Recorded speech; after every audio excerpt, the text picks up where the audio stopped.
قال يا بني لا تقصص رؤياك على إخوتك فيكيدوا لك كيدا. یہ سوال بہت سارے لوگ کرتے ہیں کہ خواب کیوں ہمیں آتے ہیں، خواب آنے کی حکمت کیا ہے، یہ جو ہم راتوں کو خواب دیکھتے ہیں کیا اس کا انسان کی زندگی پر، انسان کے اعمال پر، انسان کے آخرت پر کیا اس کا اثر ہوتا ہے؟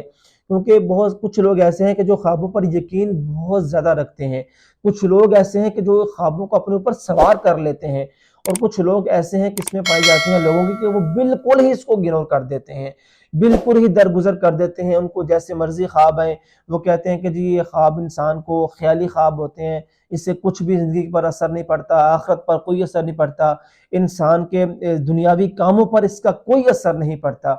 تو یہ 3-4 قسم کے لوگ پائے جاتے ہیں، لیکن اس کی حقیقت کیا ہے؟ کیا جو خواب ہوتے ہیں یہ انسان کی زندگی پر اثر انداز ہوتے ہیں، اور ان کی حکمت کیا ہوتی ہے؟ انسان کو خواب جو رات کو آتے ہیں یا دن میں آتے ہیں، ان کی حکمت کو دین اسلام کے نزدیک کیسے بیان کیا گیا ہے؟ کیا یہ خواب اللہ کے رسول کے جب اللہ کے رسول اس دنیا میں موجود تھے، کیا اللہ کے رسول نے ہمیں تعلیمات دی ہیں خوابوں کی؟ کیا خواب برحق ہیں یا پھر یہ ان کو بس اگنور کر دینا چاہیے، ان کو درگزر کرنا چاہیے؟ تو سب سے پہلے میں آپ کو یہ بتاتا ہوں کہ انسان کو جو خواب آتے ہیں اس میں اللہ رب العالمین نے بہت ساری حکمتوں کو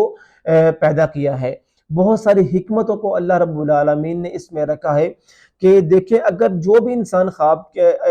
حدیث کے اندر اللہ رب العالمین کے نبی نے 3 قسمیں بیان کی ہیں حدیث کی، خواب کی۔ پہلی خواب کی قسم یہ ہے کہ جو انسان خواب دیکھتا ہے، ایک قسم یہ ہے کہ وہ شیطانی خواب دیکھتا ہے جس کی کوئی بھی تعبیر وغیرہ نہیں ہوتی، وہ انسان کو پریشان کرنے کے لیے خواب دکھلاتا ہے۔ دوسرا خواب ہوتا ہے انسان کا خیالی خواب، ٹھیک ہے، جو انسان روزمرہ کے زندگی کے اندر کام کرتا ہے تو اس کو اس کے ریلیٹڈ خواب آتے ہیں، وہ خیال اس کو آتے ہیں، تو ان کی بھی حقیقت کوئی نہیں ہوتی، اس کی بھی تعبیر عمومی طور پر نہیں ہوتی۔ جو تیسری قسم ہے نا خواب کی، جو اللہ کی طرف سے خواب آتے ہیں، اس کی تعبیر بھی کی جاتی ہے اور اس کا اثر بھی انسان کی زندگی پر پڑتا ہے، ٹھیک ہے۔ وہ خواب ایسے ہوتے ہیں کہ اگر اس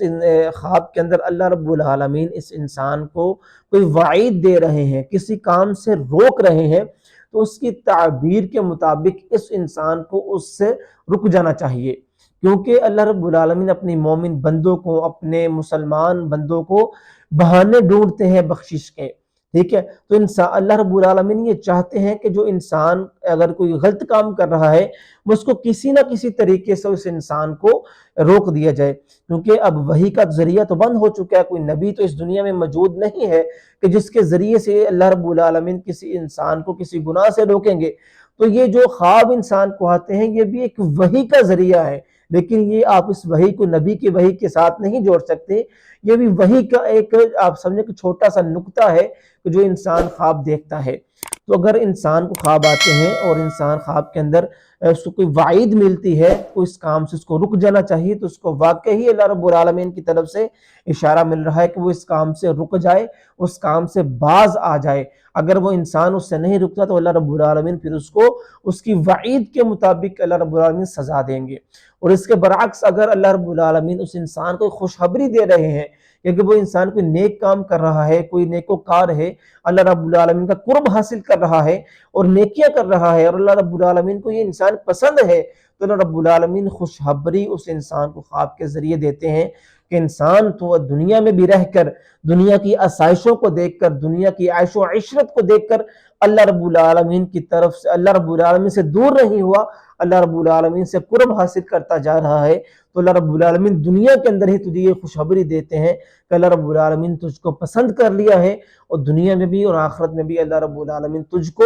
یہ انعامات دیں گے۔ کیونکہ کبھی کبھار انسان کو خواب کے اندر اس کی شادی کی خوشخبری ملتی ہے، اولاد کی خوشخبری ملتی ہے، مال کی خوشخبری ملتی ہے، علم دین کی خوشخبری ملتی ہے، دنیاوی علم کی خوشخبری ملتی ہے، دنیاوی خوشیوں کی خوشخبری ملتی ہے۔ تو یہ انسان کے جو خواب ہوتے ہیں ان کا انسان کی زندگی پر بہت بڑا اثر ہوتا ہے۔ تو اس کو 2 چیزیں ہیں، اس کو بہت زیادہ اپنے اوپر حاوی بھی کر لینا نہیں چاہیے کہ انسان کو اگر کوئی خواب آیا تو وہ اس کی ٹینشن لے کر خود کو بیمار کر لے، یا پھر وہ کوئی غلط کام کرنا شروع ہو جائے، یا پھر وہ